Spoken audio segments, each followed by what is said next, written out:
নবী মুহাম্মদ হলেন সর্বশেষ আর চূড়ান্ত নবী।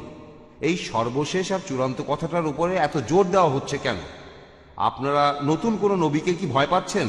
আল্লাহ যদি নতুন কাউকে মনোনীত করে পাঠান, তাকে কি মেনে নেবেন না? আর আমি যদি সৃষ্টিকর্তাকে দেখতে চাই, তাহলে ইসলাম এই সম্পর্কে কি বলে? Thank you sir. ভাই দুটো প্রশ্ন করেছেন। প্রথম প্রশ্ন, এটার উপরে এত জোর দিচ্ছি কেন যে তিনি শেষ নবী? আল্লাহ আরেকজন নবী পাঠাতে চাইলে কি পারতেন না?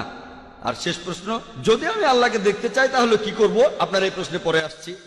প্রথম অংশটা যে জোর দিচ্ছি কেন যে মোহাম্মদ সাল্লাল্লাহু আলাইহি সাল্লাম শেষ নবী, শুধু আমি জোর দিচ্ছি না, বেদও জোর দিচ্ছে, পুরাণও জোর দিচ্ছে, বাইবেলও জোর দিচ্ছে, আর কোরআন অন্যান্য ধর্মগ্রন্থ জোর দিচ্ছে।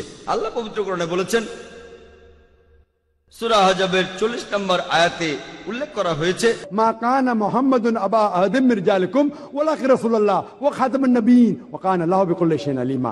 যে মুহাম্মদ সাল্লাল্লাহু আলাইহি সাল্লাম তোমাদের মধ্যে কোনো পুরুষের পিতা নন, বরং তিনি হলেন আল্লাহ তাআলার প্রেরিত রাসূল, তিনি নবুয়তের শেষ সিলমোহর, আর নিশ্চয়ই আল্লাহ সকল বিষয় জানেন। এখন আল্লাহ নিজে এই কথা বলেছেন, আল্লাহ নতুন কাউকে পাঠাতে চাইলে অবশ্যই পাঠাতে পারতেন, তবে আল্লাহ কখনো মিথ্যে কথা বলেন না।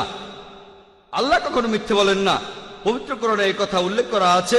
সূরা আহজাবের 40 নম্বর আয়াতে বলা হয়েছে তিনি হলেন শেষ নবী। তাই আল্লাহ জানেন, যদি আল্লাহ নতুন কাউকে পাঠাতে চাইতেন তাহলে মুহাম্মদ সাল্লাল্লাহু আলাইহি সাল্লামকে শেষ নবী উল্লেখ করতেন না।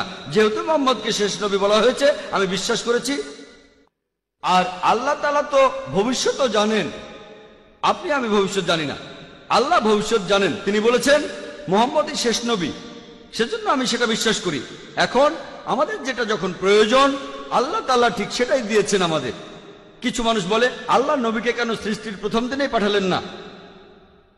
আমার ছেলে কয়েকদিন আগে বলছিল, আমাকে প্রথমে কেন মেডিকেল কলেজে ভর্তি করলেন না? বললাম, আগে তো স্কুলে যেতে হবে, ক্লাস 1, ক্লাস 2, ক্লাস 3, কলেজ, তারপর মেডিকেল, ঠিক আছে? তাই মানুষের সভ্যতার বিভিন্ন পর্যায়ে আল্লাহ বিভিন্ন রাসূল পাঠিয়েছেন। আমরা কাছে তাওরাত, জাবুর, ইনজিল এগুলোর নাম জানি। এরপর আল্লাহ তাআলা ঠিক করলেন যে 1400 বছর আগে মানুষ পবিত্র কোরআন বোঝার পর্যায়ে চলে এসেছে। তখন তিনি পাঠালেন তার সর্বশেষ ও চূড়ান্ত রাসূল মুহাম্মদ সাল্লাল্লাহু আলাইহি সাল্লামকে। সর্বশেষ আর চূড়ান্ত কিতাব হলো কোরআন। এখন আল্লাহ চাইলে অবশ্যই নতুন কাউকে পাঠাতে পারেন, তবে যেহেতু তিনি বলেছেন আর কাউকে পাঠাবেন না, তাই পাঠাবেন না। এই দিন তিনি সম্পূর্ণ করেছেন। আগের ধর্মগ্রন্থগুলো সম্পূর্ণ অবস্থায় ছিল না। আল্লাহ বলেছেন, মহান স্রষ্টা পবিত্র কোরআনে বলেছেন, সূরা মাইদা 3 নম্বর আয়াতে উল্লেখ করা হয়েছে যে আজ এই দিনে তোমাদের প্রতি আমার অনুগ্রহ সম্পূর্ণ করলাম, তোমাদের জন্য ইসলামকে দিন হিসেবে আমি সম্পূর্ণ করলাম।